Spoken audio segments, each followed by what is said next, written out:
कभी राम मंदिर, कभी भारतीयों के रंग पर कमेंट, तो कभी विरासत टैक्स। सैम पित्रोदा का विवादों से गहरा नाता रहा है।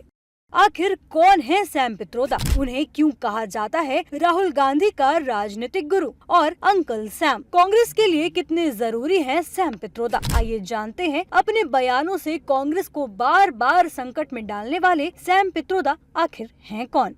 सैम पित्रोदा का पूरा नाम सत्यनारायण गंगाराम पित्रोदा है। उनका जन्म उड़ीसा के टिटलागढ़ में एक गुजराती परिवार में हुआ था। वो इंडियन ओवरसीज कांग्रेस के अध्यक्ष हैं। मनमोहन सिंह सरकार में वो यूएन के लिए प्रधानमंत्री के सलाहकार भी रह चुके हैं। वो जन सूचना संरचना और नव प्रवर्तन सलाहकार भी रहे हैं। सैम पित्रोदा एक बिजनेसमैन भी है। वो अमेरिका में कई कंपनियां भी चलाते हैं। आइए जानते हैं सैम पित्रोदा का राहुल गांधी से क्या है कनेक्शन। सैम पित्रोदा गांधी परिवार के बेहद करीबी माने जाते हैं। राजीव गांधी की वजह से ही पित्रोदा की राजनीति में एंट्री हुई। इंदिरा गांधी और राजीव गांधी के बाद राहुल गांधी से भी उनका खास रिश्ता रहा है।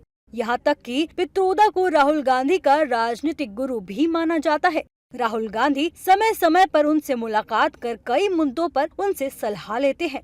यही वजह है कि बीजेपी उन्हें राहुल गांधी का अंकल सैम कहकर तंज कसती है। उन्हें कई बार राहुल गांधी के साथ विदेशों में भी देखा गया है और उन्हें सलाह देते हुए भी। भारतीयों के रंग पर विवादित टिप्पणी पर मचे बवाल के बाद मई 2024 में उन्होंने अपने पद से इस्तीफा दे दिया था।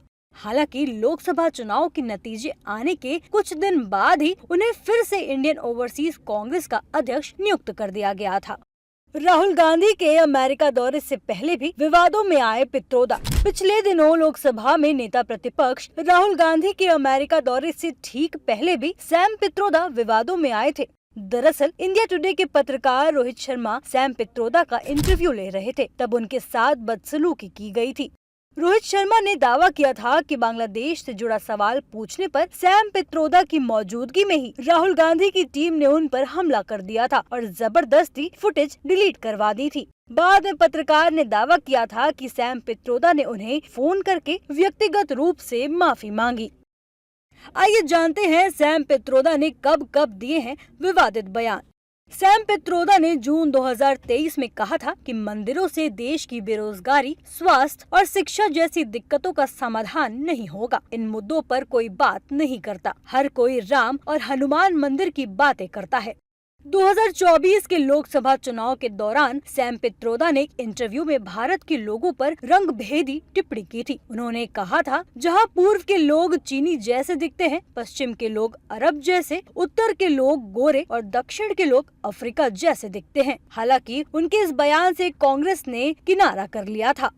2024 के लोकसभा चुनाव के दौरान सैम पित्रोदा ने एक इंटरव्यू में इनहेरिटेंस टैक्स का जिक्र छेड़ते हुए कहा था कि इस पर भारत में भी चर्चा होनी चाहिए। उन्होंने कहा था कि अगर कांग्रेस सरकार सत्ता में आई तो एक सर्वे कराया जाएगा और पता लगाया जाएगा कि किसके पास कितनी संपत्ति है। बीजेपी ने उनके इस बयान को बड़ा चुनावी मुद्दा बना दिया था।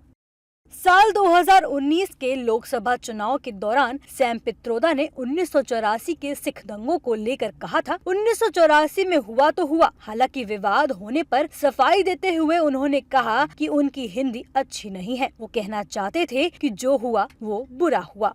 2019 में सैम पित्रोदा ने कहा था, मिडिल क्लास को स्वार्थी नहीं बनना चाहिए। उनको कांग्रेस की प्रस्तावित न्याय योजना की फंडिंग के लिए ज्यादा से ज्यादा टैक्स देने के लिए तैयार रहना चाहिए। 2018 में पुलवामा आतंकी हमले के बाद पाकिस्तान के बालाकोट में भारत की एयर स्ट्राइक को लेकर भी सैम पित्रोदा ने विवादित बयान दिया था। उन्होंने कहा था, पुलवामा जैसे हमले होते रहते हैं, इसके बारे में मैं ज्यादा नहीं जानता। मुंबई में भी हमला हुआ था। हाल ही में पित्रोदा ने एक इंटरव्यू में कहा था कि राहुल गांधी अपने पिता राजीव गांधी की तुलना में अधिक बुद्धिजीवी और रणनीतिकार हैं। राहुल गांधी में भविष्य के प्रधानमंत्री बनने के सभी गुण हैं।